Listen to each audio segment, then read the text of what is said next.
fechar os seus olhos, falamos com Deus.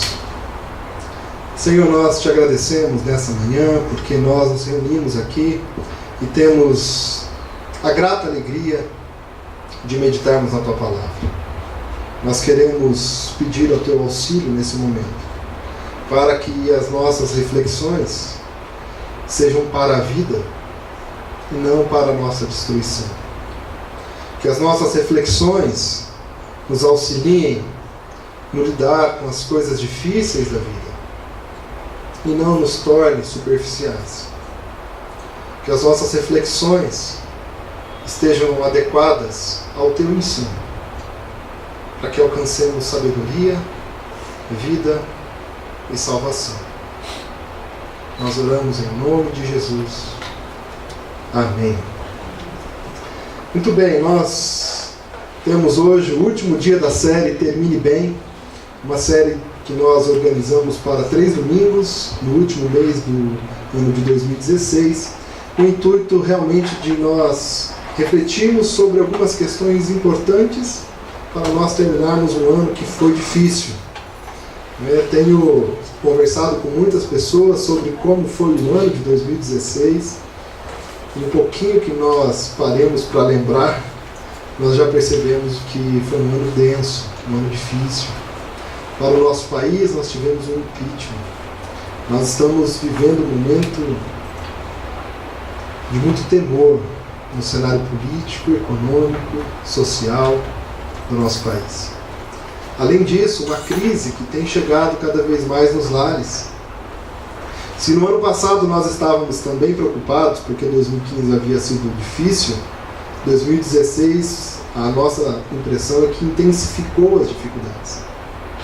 E nós corremos o risco de passar por aquelas desesperanças, deixar com que essas coisas ruins tomem conta da nossa vida e passemos a olhar então ao nosso entorno com um certo ceticismo, uma descrença de que as coisas podem melhorar.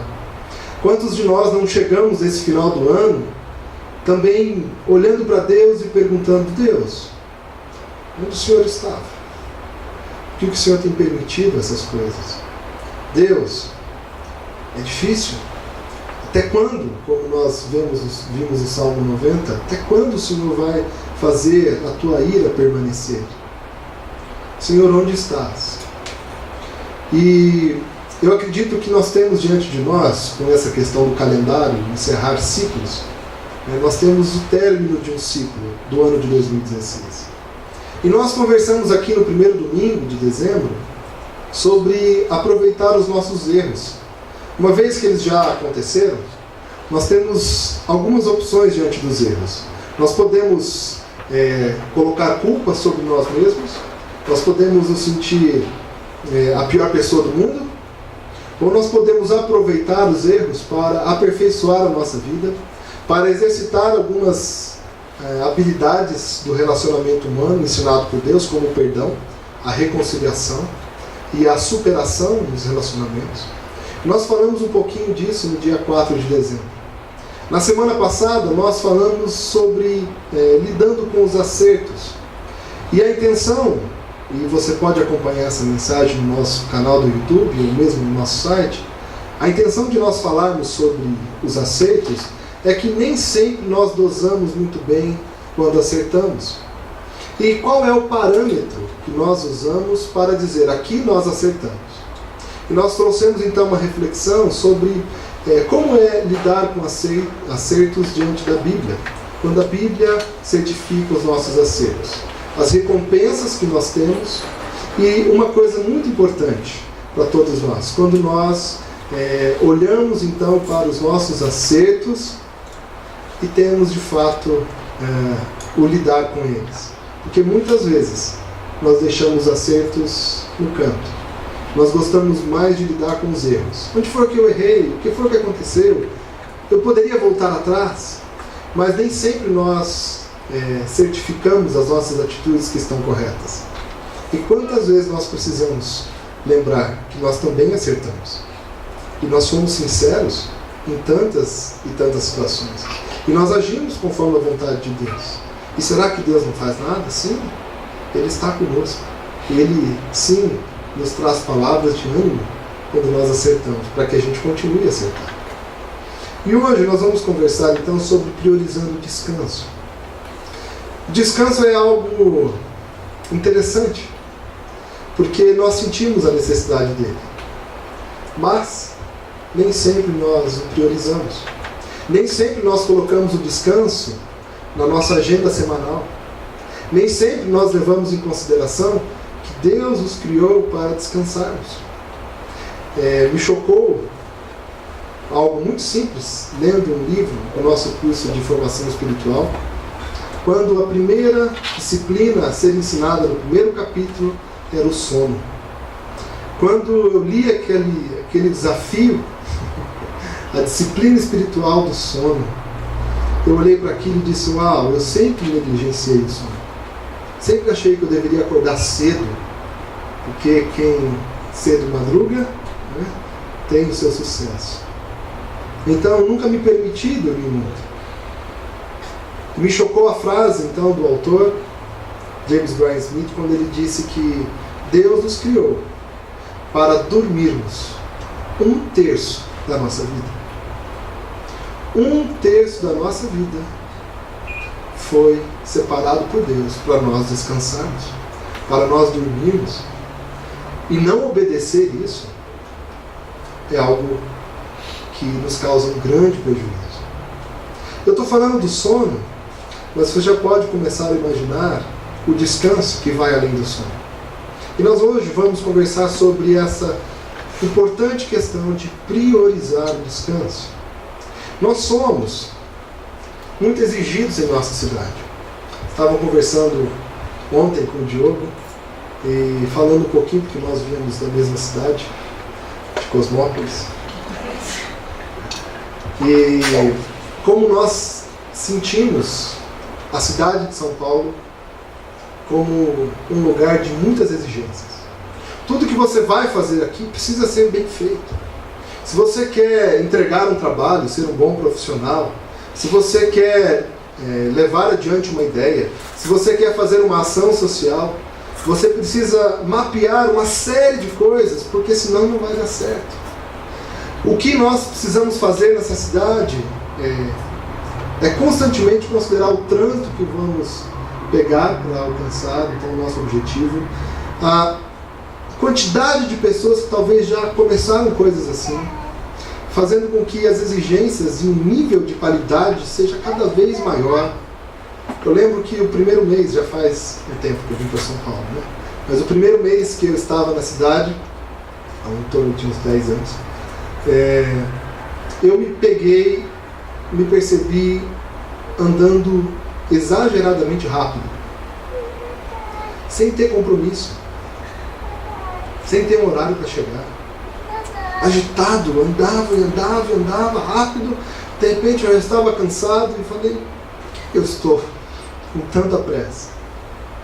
Talvez por conta dessa nossa rotina em São Paulo ser tão agitada, tão estressante, fazendo com que a gente se esforce cada vez mais para entregar.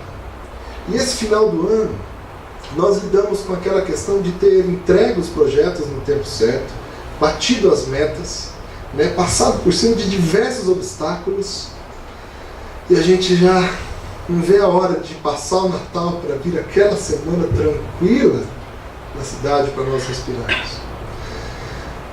Lá naquela semana eu vou conseguir pensar um pouco minha vida, porque no trabalho as coisas vão estar mais tranquilas. Nós somos muito exigidos aqui. Temos trabalhado muito e feito muitas coisas. E de fato nós erramos e acertamos em tantas delas. Isso faz parte da nossa atividade. Uma das coisas importantes que nós temos que levar em consideração quando falamos de descanso é de que também a nossa vida não foi feita apenas para nós descansarmos. Nós não devemos descansar o tempo todo. Nós devemos trabalhar. Nós devemos realizar coisas.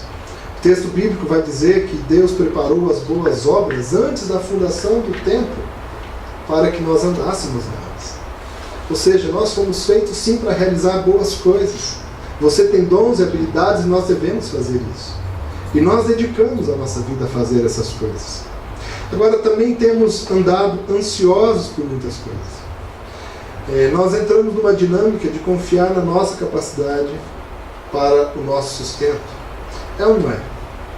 Você não levanta todos os dias acreditando que se você não fizer, ninguém vai fazer por você, e você não vai ter o seu sustento, você não vai ter o dinheiro suficiente para as suas necessidades e os seus prazeres.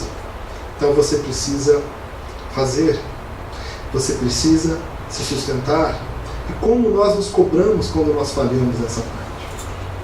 Nós andamos ansiosos por essas coisas. O problema da ansiedade é que nós começamos a viver os dias futuros antes da hora. Nós começamos a imaginar o dia de amanhã no hoje.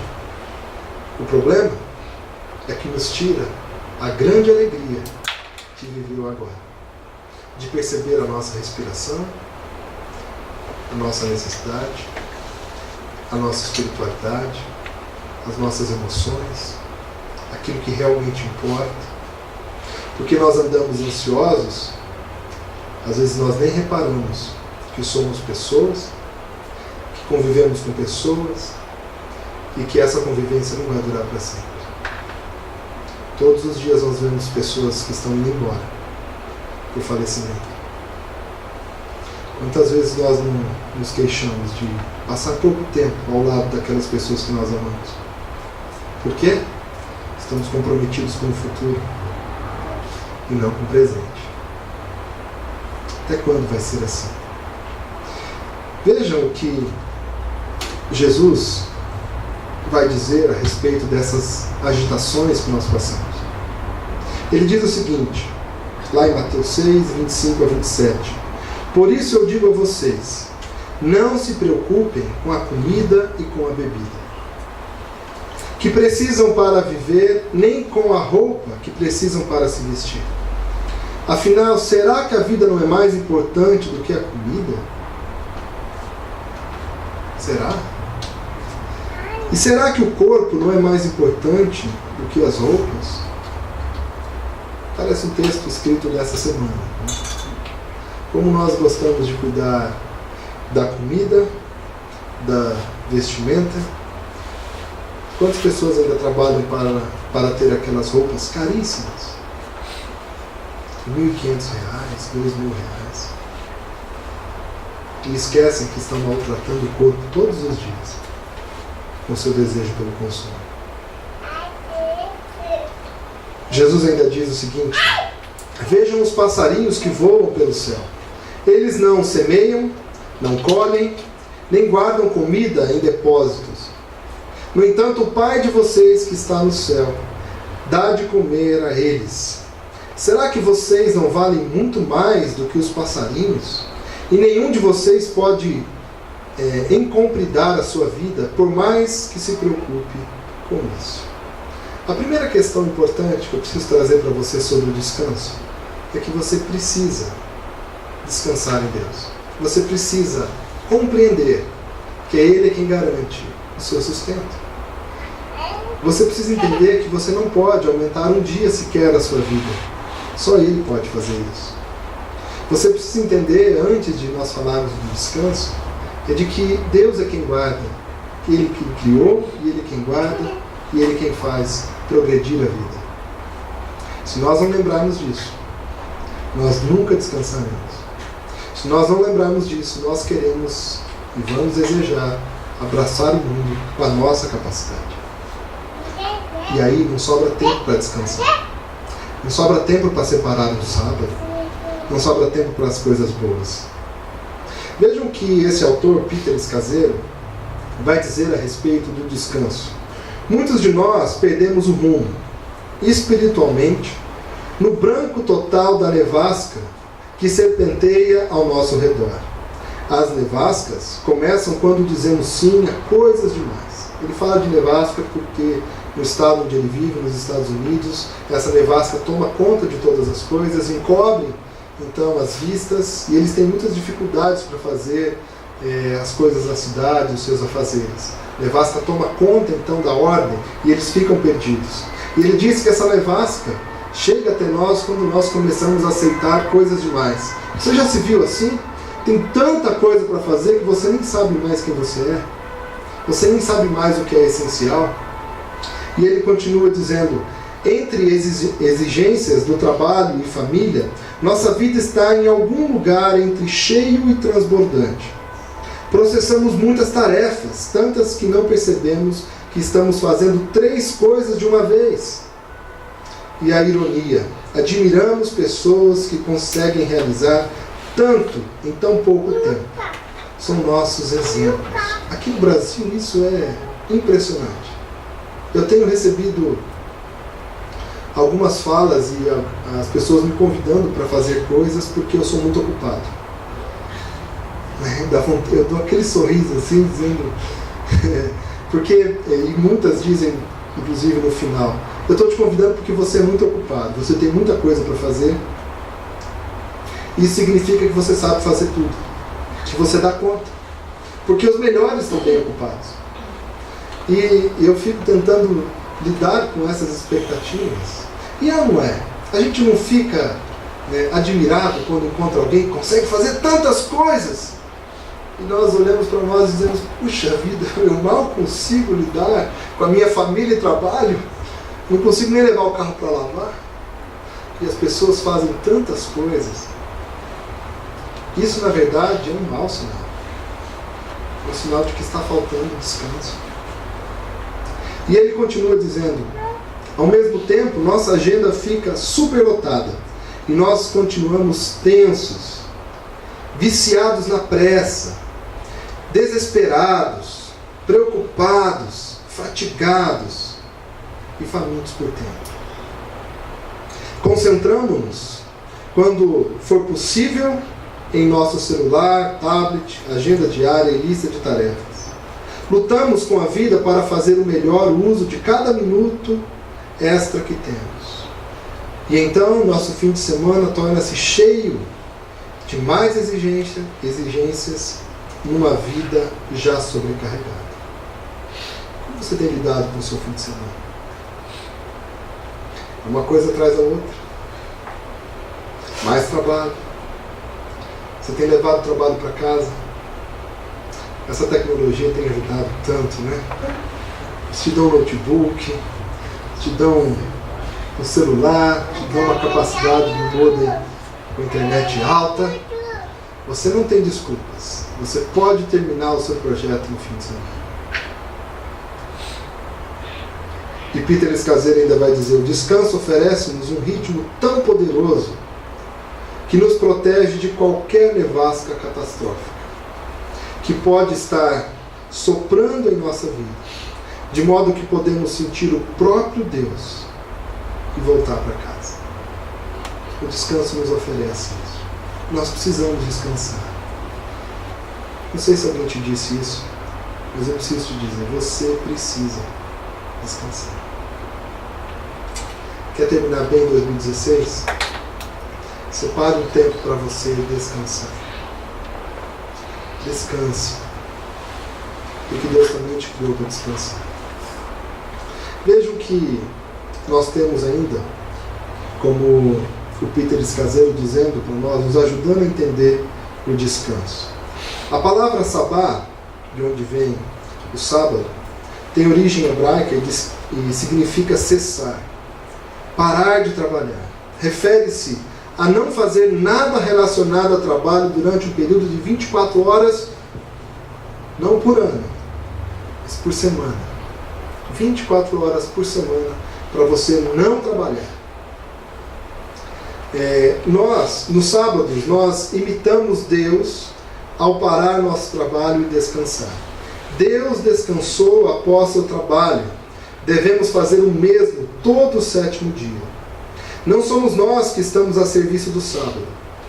Ou seja, nós não devemos colocar, por exemplo, o sábado, esse dia da semana que antecede o domingo, como o dia rígido para nós observarmos.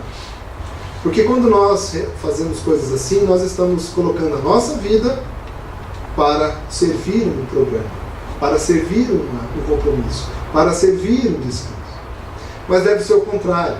Nós devemos separar um dia, pelo menos 24 horas na semana, para que essas 24 horas sirvam a nós. Ou seja, a vida é mais importante do que a regra. Foi isso que Jesus quis ensinar quando contrariou alguns que falavam para ele guardar o sábado. Ele não estava rompendo com a necessidade de descanso. Ele estava dizendo que nós deveríamos ser servidos por esse tempo de descanso, e não o contrário. E é isso que nós precisamos começar a fazer. Ainda sobre o descanso, não se engane. Observar o mandamento do sábado é radical e extremamente difícil em nossa vida diária. E essa palavra é forte assim mesmo, é radical. Porque se você não colocar isso como algo radical, algo extremamente importante para você, você não separa. Você faz as coisas que você estava acostumado a fazer no seu trabalho, há outras distrações, menos o descanso. Ele vai ao centro da nossa espiritualidade, ao centro da nossa convicção, da nossa fé, do nosso estilo de vida. Quer saber se a sua espiritualidade está boa? Veja se você está descansando. Porque se você não está descansando, significa que você acredita que você é a pessoa central, que você é o responsável por viver, que você é o responsável por garantir seu sustento e a sua vida. Quando você descansa, e isso faz parte da sua rotina, você começa a colocar as coisas no lugar. Deus é meu sustentador. Ele é o Criador de todas as coisas. Ele tem o universo em suas mãos. Ele zela pela minha vida. Quando eu paro, Ele continua a sustentar a minha vida. Esse é um grande sinal para nós sabermos se a nossa espiritualidade está boa. Porque o descanso está no centro dela. Se nós respeitamos quem é Deus e quem eu sou. Deus sendo ilimitado, mas eu sou limitado.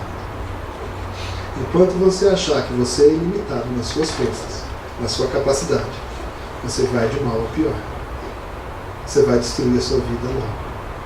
5 anos para você estar completamente destruído nas suas emoções, nos seus limites, no seu físico, no seu emocional. Não se... no final aqui ainda desse termo, né? Sem o sábado, facilmente nos vemos perdidos e inseguros do quadro mais amplo de Deus em nossa vida. É muito importante você levar o sábado ou o seu descanso como algo central na sua existência. E é difícil. Não é fácil. Se fosse fácil, nós todos fazíamos. E talvez você esteja perguntando, ok, então me explica melhor um pouquinho sobre o que é esse sábado. E aí, quando nós chegarmos lá, quero ler com vocês Jesus ensinando algumas coisas a 2 mulheres. Diz o texto lá em Lucas 10, 38 a 42, o seguinte: prosseguindo viagem, Jesus entrou num povoado. E uma mulher chamada Marta recebeu-o em casa. Sua irmã, chamada Maria, sentando-se aos pés do Senhor, ouvia a sua palavra. Marta, porém, estava atarefada com muitos serviços, e aproximando-se disse: Senhor, não te importas que minha irmã me tenha deixado sozinha com o serviço? Dize-lhe que me ajude. E o Senhor lhe respondeu: Marta, Marta, estás ansiosa e preocupada com muitas coisas, mas uma só é necessária. E Maria escolheu a boa parte, e essa não lhe será tirada. Jesus está numa grande empreitada. Ele está cumprindo a sua missão, visitando pessoas, entrando em vilarejos. E ele chega num local, e Jesus aqui já tinha a sua fama bem disseminada entre as pessoas. E ele chega num vilarejo, num povoado, e 2 mulheres decidem recebê-lo em casa. Certamente tinham outras pessoas juntas. Mas era costume daquela época que os anfitriões preparassem e deixassem tudo em ordem, especialmente as mulheres. As mulheres tinham todos os afazeres da casa e tinham que deixar tudo pronto para o visitante. Ainda mais Jesus. Jesus já tinha a sua fama disseminada e todos sabiam que ele era um grande homem. Alguém que realizava milagres, curas. Alguém que falava coisas profundas, que as pessoas eram transformadas quando ele estava presente. Certamente Maria sabia disso. Certamente Maria estava ciente e ela estava disposta a priorizar essas coisas. Mas Marta levou em consideração todos os afazeres. Levou em consideração todas as atividades que ela tinha que fazer, porque ela queria receber bem a Jesus.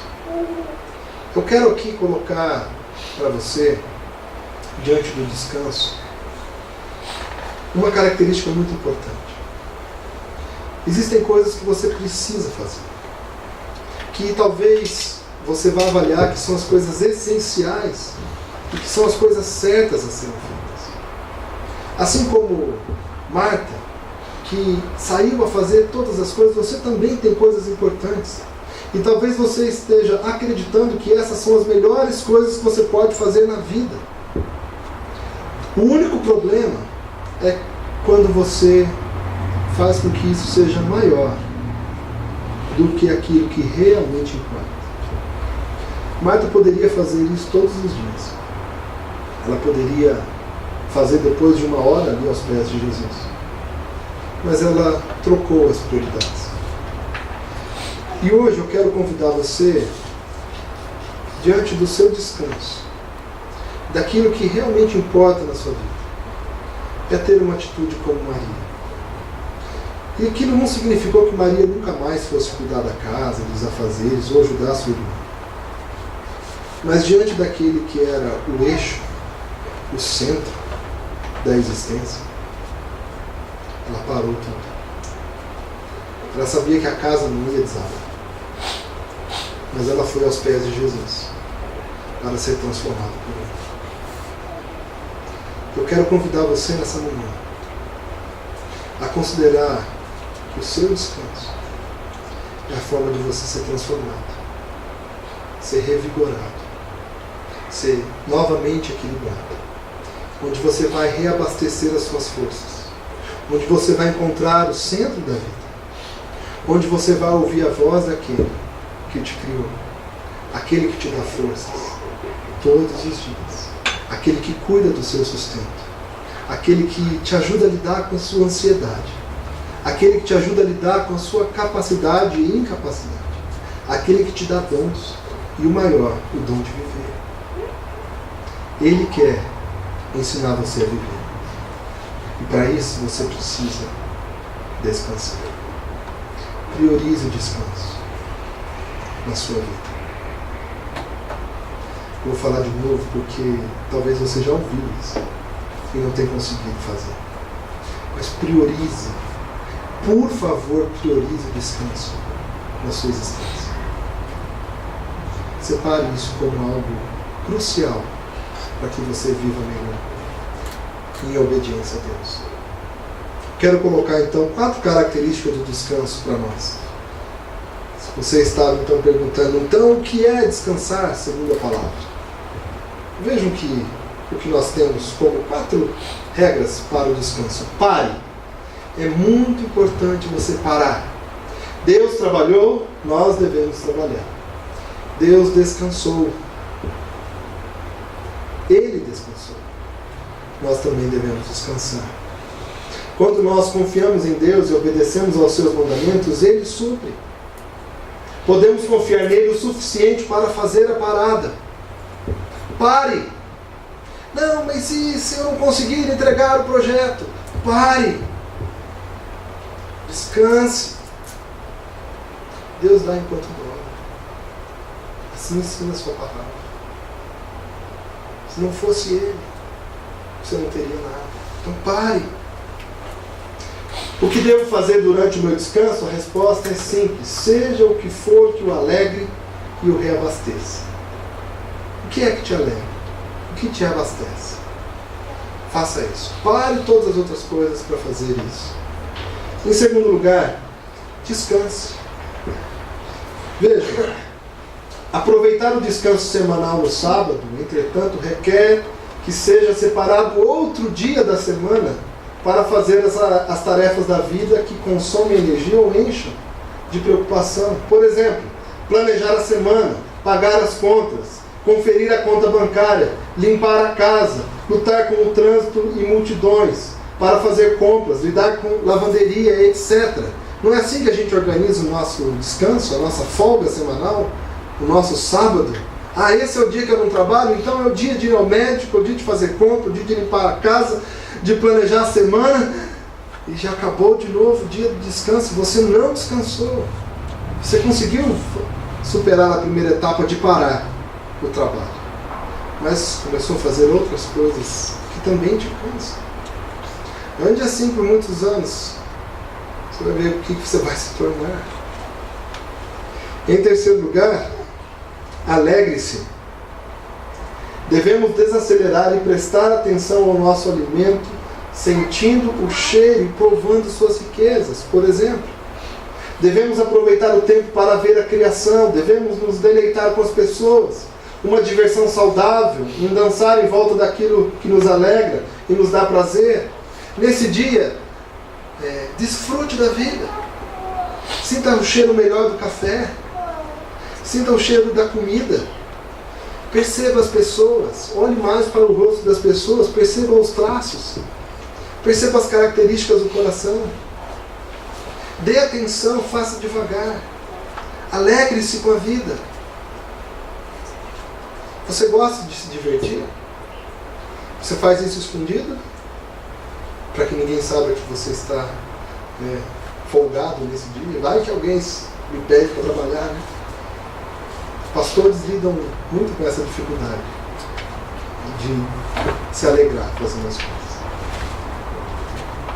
E aí, se o pastor então é visto no cinema, puxa, pastor, tem uma história muito interessante de um pastor, Brad René, que uma mulher ligou para ele e disse: pastor, meu casamento está muito complicado, as coisas estão difíceis em casa, eu preciso muito que o senhor me ajude, você pode me atender nessa sexta-feira à noite? Ele fala: não posso, eu tenho compromisso nesse dia, vamos marcar outro dia. E ela marca. E aí então, naquela sexta-feira que ela tentou marcar, encontra ele saindo do cinema ou entrando no cinema. Ela disse: pastor, você não me atendeu para vir ao cinema com a sua esposa? Como você pôde não me atender? Minha questão era muito grave, urgente. E ele disse: por isso que eu não te atendi. Porque se eu tivesse feito igual, talvez você não estaria com problemas no seu casamento. Eu estou cuidando da minha família. Eu estou cuidando do meu lazer. Nós precisamos descansar. Precisamos pôr limites. Os pastores precisam disso, mas você precisa disso. Separe tempo para a sua alegria, para a sua diversão, para os seus prazeres. Faça isso, que Deus também colocou isso para você viver. E por último, contemple. Todo sábado também serve como um gosto da gloriosa, eterna festa de música, comida e bebida que nos aguarda nos céus. Nossa curta vida terrena é colocada em perspectiva quando olhamos adiante para o dia em que o reino de Deus virá em toda a sua plenitude e entraremos no banquete do sábado eterno, na perfeita presença de Deus. O seu sábado também serve como um sinal da sua semana, para você lembrar que o que te aguarda é algo maravilhoso. Que você viverá eternamente um descanso celestial, um descanso de alma, um descanso de mente, um descanso de coração, um descanso nas suas emoções. Deus colocou isso como um sinal na sua existência, para que todas as semanas você lembre que os céus te aguardam. É o seu destino. Quando você desobedece, quando você não descansa, como é que você vai se alegrar com a perspectiva daquilo que vem? Como é que você vai crer que Deus é um Deus que vai preparar um lugar bom para você realmente? O seu descanso é sinal de Deus, de algo maravilhoso que Ele está fazendo. Portanto, não negligencie, não deixe de equilibrar a sua vida a partir do descanso. Porque é assim que você vai desfrutar da presença de Deus. Contemple as boas novas de Deus na sua vida. É no descanso que você pode fazer isso. Eu quero citar aqui Tomás de Kempis. Passei demais, só um minutinho. Ele vai dizer o seguinte: aprenda a desprezar as coisas exteriores e a dedicar-se às coisas interiores. E você perceberá vir em você o reino de Deus. Cristo virá a você e lhe mostrará a sua consolação se você preparar para Ele uma habitação interior digna. Isso é o que você deve fazer no seu dia de descanso e nos dias da sua vida também. Despreze as coisas de fora, cuide do seu interior, cuide da sua alma, cuide do seu espírito. Prepare o seu interior como uma habitação digna. Que Deus venha ocupar a sua vida. E ele ainda diz: toda a glória e beleza dele são do íntimo. Salmo 45, 13. E ali ele se deleita. Ele frequentemente visita o homem interior. E com ele tem doce conversação, agradável consolo, muita paz, convívio familiar, muitíssimo maravilhoso. Ó alma fiel, prepara o seu coração para este noivo, para que ele se digne vir e residir em você. E eu quero encerrar essa nossa conversa com um vídeo de uma série de vídeos que foram produzidas com o título Eu Sou o Segundo. Preste atenção, daqui a pouco a gente volta para encerrar. I think the emptiness happens when you get to the place that you thought would make you happy and you discover it doesn't. Or the emptiness happens when you continually strive to get to that place and don't quite reach it. It's two different kinds of emptiness, but it's emptiness nevertheless. I remember in my early years as a pastor, my drive to preach the best sermon every week I possibly could, and I would have people come up to me after the sermon saying, "Oh, that was great, Pete. How are you going to top that next week?" And I would just think, "Oh, no." And I would be working all week long and all day Saturday, and I'd be there late Saturday night and early Sunday morning, and I was just dying. It's exhausting having to succeed. And what I didn't realize is, as that was my focus for so long, and that was my drive for so long, that I had just worn myself out.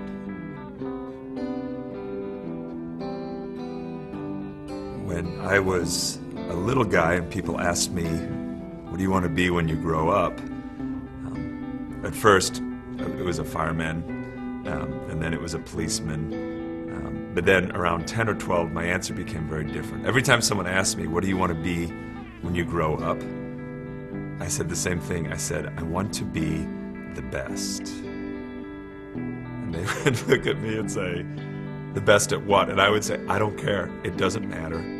I just want to be the best at something."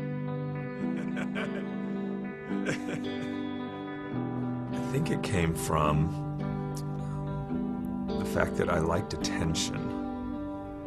And I noticed that the kids who were really good at things got more attention than the kids who were less so.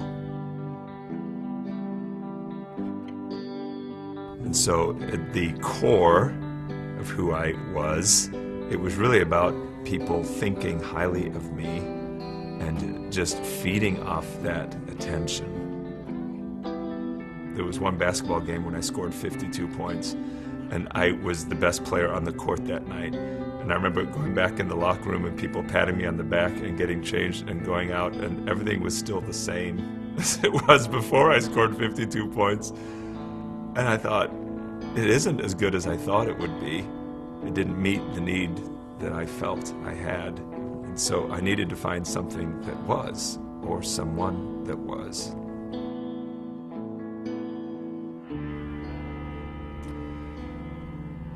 Christ is first in my life because he is magnificently first in everything. And it's simply my recognition of who he is. He is first because he's better than me at everything. Anything I can try to do, he can do it better. He's first because he passionately loves me. There's nothing I can do to make him love me more. There's nothing I can do to make him love me less. He loves me perfectly right now. So he is first in my life because he's passionately crazy about me, whether I'm doing well or not, whether I'm performing beautifully or not, whether I just sinned miserably or not. He's nuts about me. He's crazy about me. How can someone like that not be first? When they make you first, he made me first in his life. He went to the cross for me. He thoroughly sacrificed himself for me. He made me first. And when I come to grips with that depth of love, with his passion for me, it seems incongruent to allow anything else to be first. He's got to be first.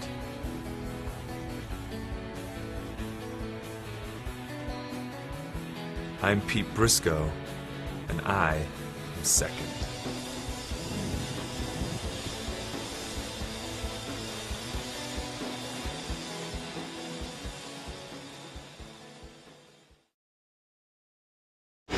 Muito bem, esse vídeo fala uma coisa muito importante, de colocar Cristo em primeiro lugar na sua vida. Talvez você esteja trabalhando muito, porque você precisa de atenção, como ele estava falando. Que você precisa ser aceito, que você precisa sustentar quem é você.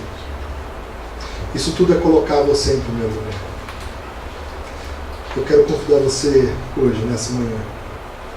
Se tem algum problema aí, alguma falha de comunicação, algum boi na linha entre você ser o primeiro e Cristo ser o primeiro, quero convidar você a colocar Cristo novamente como o primeiro da sua vida.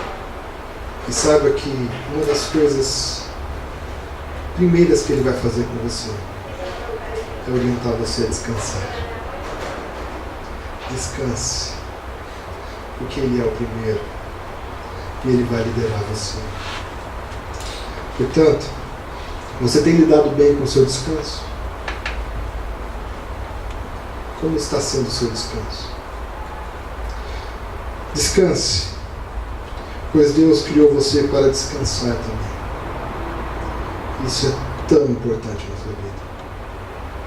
Não negligencie mais o seu descanso. Em segundo lugar, separe um tempo nessa semana para você planejar o seu descanso para o fim de 2016. E também planeje como você vai descansar em 2017. Aproveite o ciclo. Aproveite esse deadline que tem aqui no final de cada ano, para você mudar as suas atitudes. As pessoas estão mais abertas às suas comunicações de mudança nesses períodos assim de término de ano e começo de ano. Você pode, e elas vão aceitar bem, se você chegar e dizer, olha, vou começar uma nova forma de viver, de lidar com o meu descanso. Eu quero contar com a sua ajuda. Eu vou dizer não para você em diversos aspectos, mas eu quero que você saiba que eu continuo te respeitando e tendo o maior apreço da sua companhia. Mas eu preciso descansar. Nós vamos orar nesse momento. Quero convidar você a, antes que eu ore, você fale com Deus sobre o seu descanso. Vamos passar alguns instantes para que você, diante dessa reflexão, possa ser sincero ou sincera com Ele e dizer a respeito do seu descanso. Fale com o Senhor.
arrependemos. Porque talvez muitos de nós aqui negligenciamos o descanso por toda a nossa vida. E talvez nós estejamos colhendo o resultado disso. Aflições, mágoas, relacionamentos quebrados, frustrações. Que nós não soubemos priorizar a renovação que o Senhor proporciona no descanso. Nós te pedimos perdão, Pai, por agirmos contra o dom da vida, dado pelo Senhor para que todos nós vivêssemos. Que toda vez que nós abrimos mão do descanso, nós estamos lutando contra o dom da vida.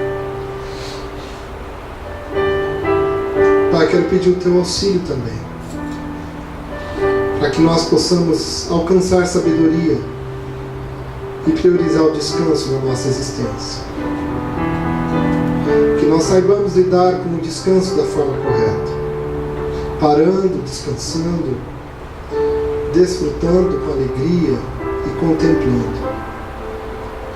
Nos ajude, Pai, a trazer o descanso para a nossa vida e também contribuir para que outros também alcancem o descanso. É verdade que muitas vezes nós teremos dificuldades para priorizar o descanso, Pai, mas nos ajude a ser firmes. Nos ajude, Pai, a colocar isso como realmente importante, Pai. Essa é uma forma também do Senhor nos ensinar que nós não somos o primeiro, nós somos o segundo. O Senhor é o primeiro. O Senhor é quem estabelece a vida. Nós não somos aqueles que temos o poder e a condição de dizer o que é certo, mas o Senhor é quem diz o que é certo. E no seu dizer, o Senhor diz que o descanso é certo. Nós queremos obedecer. Essa é uma forma de nós dizermos a nós, todos os dias, que o Senhor é o primeiro. Então nos ajude a organizar o sabá da nossa semana e que possamos fazê-lo em fidelidade, com coragem, descansando no Senhor, Pai. Nós louvamos a Ti porque o Senhor preparou tudo para que nós vivêssemos bem. Nós podemos encontrar essa sabedoria em Ti, Pai. Nós oramos em nome de Jesus. Amém.